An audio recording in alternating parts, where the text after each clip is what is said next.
ఇది ఒకసారి అదోసారి మాట్లాడతాం సార్, మొత్తం కలిసి మాట్లాడాలి కానీ దీన్ని దాన్ని ఎట్లా మాట్లాడతాం సార్?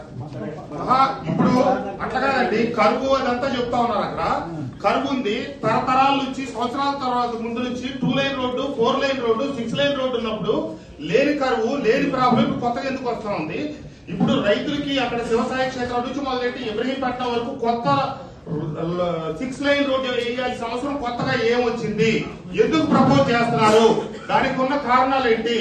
ఇప్పుడు ఉన్న రోడ్డు పక్కన కొంత గవర్నమెంట్ వినండి సార్, కొంత గవర్నమెంట్ మార్జిన్ ఉంది, కావాలంటే దాన్నే ఎక్వైర్ చేయండి. రైతులు ఇళ్ళో ఎవరున్నారో వాళ్ళందరూ ప్రిపేర్డ్ గా ఉన్నారు.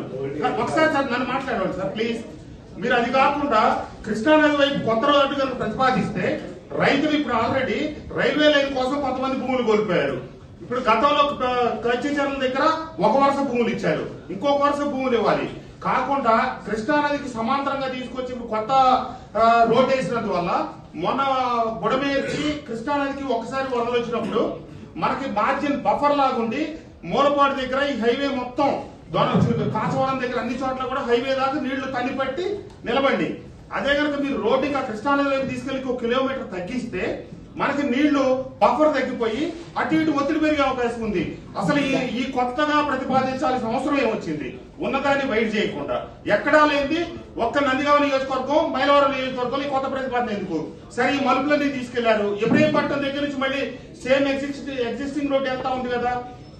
ఇది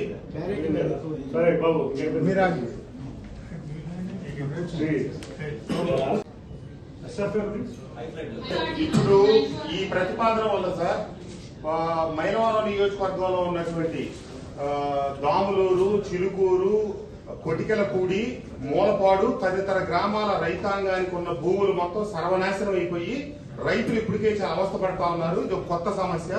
రైతుల నుంచి అతి తీవ్రమైన వ్యతిరేకత వస్తుంది. ఈ భూములు సేకరించడం అనేది ఎంత మాత్రం సాధ్యపడే విషయం కాదు. దయచేసి ప్రభుత్వం ఈ నిర్ణయం తీసుకునే ముందు 1,00,000 సార్లు పరిశీలించాల్సింది తప్పితే ప్రాక్టికల్ గా ఇది చాలా అసంబద్ధమైన నిర్ణయం.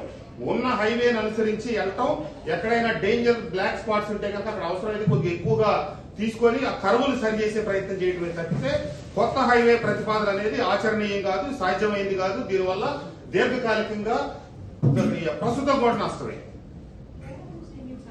చాలా హై పాపులేషన్ ఉందండి అక్కడ, కానీ అక్కడ బైపాస్ ఇస్తారా? దాన్ని రోడ్ వెయిట్ చేసుకుంటే వెళ్తారు. ఈ రోడ్ అంతా కూడా హైవే 6 లైన్స్ చేసి అటు ఇటు సర్వీస్ రోడ్ చేస్తే సర్వీస్ రోడ్స్ లో మూవ్ అవుతారు. మెయిన్ ట్రాఫిక్ వెళ్ళే వాళ్ళతో హైవేలో వెళ్తారు. ఇప్పుడు ఇంత ఏరియా వచ్చిన తర్వాత ఈ టైంలో అసలు కొత్త రోడ్డు ప్రతిపాదన అనేది ఏ రకంగా కూడా ఆచరణీయం కాదు, ఆచరణ సాధ్యం కాదు.